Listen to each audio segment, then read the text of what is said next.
garsoorku waa dhidibada cadaaladda waa astaanta dawladnimada waa u garsooridda bulsho sharci ku heshiisay garsoor la'aantuna waa burburka dawladnimada Somaliland waa dawlad curdin ah oo weli baadi goobaysa ictiraaf 30 sannadood dawladnimada Somalilandna waxay ka kooban tahay 3 dhadhaar oo waaweyn fulinta golayaasha baarlamaanka iyo garsoorka waaxda garsoorku waxay ku aasaasan tahay qodob dastuuri ah oo ka madax banaanaysiinaya labada waaxood ee kale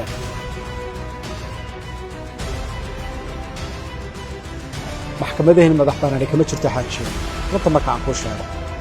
wuxuu maxkamad gudaha Maxamed Sakacanta ku haystaa ma jiro isaga lafdigiisana madax banaanay su'aalo badan baa ka tahay madaxdeedu madaxweynuhu ka mid yahay wadada dhinaca doona u mara dhinacana wuu mari karaa dhinacana wuu mari karaa sida wadada dhinaca doona ugu mari karo traffic uu isku jibin karo ayuu sharcigana dhinaca doona u mari karaa wadada markuu doona uu dhex lugeeyaa markuu doona wadada dhinaca shacabku leeyahay ayuu ka maraa marka isku xukun sharcigu dalka wuu liitaa way ugu dhacday aniga intaan garsoore ahaa kiisas dhan oo aan raantii hayay wasiirro way gala hadli jireen maxkamadda sare iyo guddoomiyaheeda way soo mari jireen warkiiska jooji warkiiska sidaa oo dhan way ahayd waan isleeyahay waqtiyadii qaarkood waxyaabihii keenay inaan shaqada ka tago qayb bay ka ahayd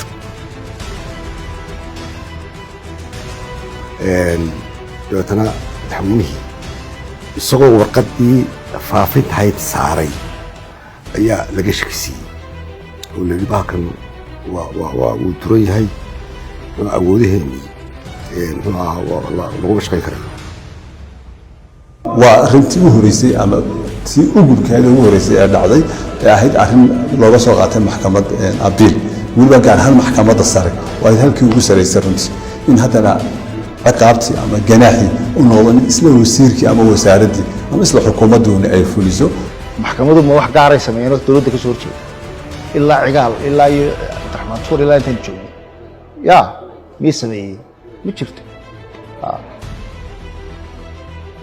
haddii ay kalsoonida ay garsoorka ku bulshadeena garsoorka ku qaban ay meesha ka baxdana waxa imanaysa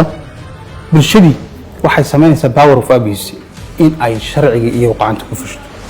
haddii sharciga qacanta lagu fushadana waxa dhacaysa waa case baa dhacaya qas baa dhacaya kidnapping baa dhacaya dil baa dhacaya qas baa dhacaya istila dhacaya haddii la istilo oo dhaca waxa weeyaan dagaal baa imanaya haddii uu dagaal imaadana destroying of society bulshadii way burburaysa jee u qar qaadeen maxkamaddu waxa weey marka la doonayo inay arrin dastuuriya ay taama sharci waa in laba qof u yimaadaan oo laba dhinac u yimaadaan yaa u yimid iyadun baa isku timid iyadun baa isku timid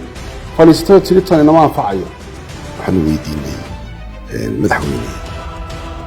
hay'adihi madaxa bannaana waa inaad madax bannaysaa garsoorka iyo gawdhe intaa odmaya iga joojiyo intaa naga jira oo ka baxay intaas ka baxaya garsoorka Somaliland ma yahay mid madax bannaan imise jeer ayaa la isku dayay in la madax bannaanaysiiyo garsoorka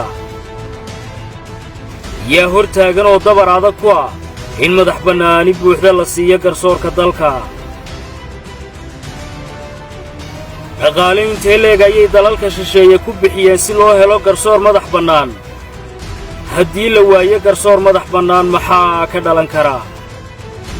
sidee ayay u dhisan yihiin garsoorka dunida horumartay ee aynu kaga dayanno dawladnimadu saamayn intee leeg ayuu garsoorku ku yeelan karaa maalgashiga dalka ay ka samaynayaan shirkadaha iyo dadka ajaaniibta ah waxaannu helnay intii barnaamijkaannu wadnay caddaymo rasmi ah